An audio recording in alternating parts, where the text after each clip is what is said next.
కామారెడ్డి జిల్లా క్యాసంపల్లి శివారులోని 44వ జాతీయ రహదారిపై రోడ్డు ప్రమాదం జరిగింది.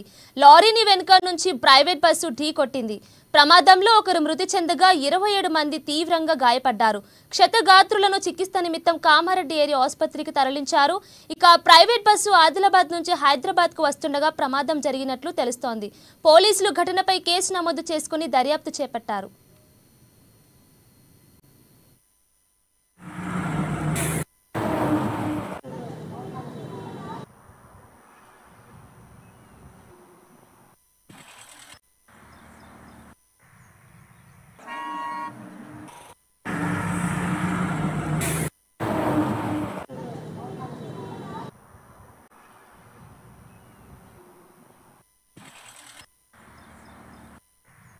ఆదిలాబాద్ నుంచి హైదరాబాద్కి వెళ్తున్నాం. అత్తమ్మని సొబత్ తీసుకెళ్ళిన మధ్యలో యాక్సిడెంట్ అయింది. మేము నిద్రలో ఉన్నాం, మాకు తెలియదు.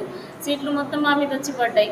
నా కాళ్ళు మొత్తం మోకాలు మొత్తం ఊగిపోయినాయి. అత్తమ్మకు మొత్తం నడుము మొత్తం లేస్తలేదు. ఆమె అసలు కూర్చోవడానికి కూడా ఎబుల్గా లేదన్నట్టు.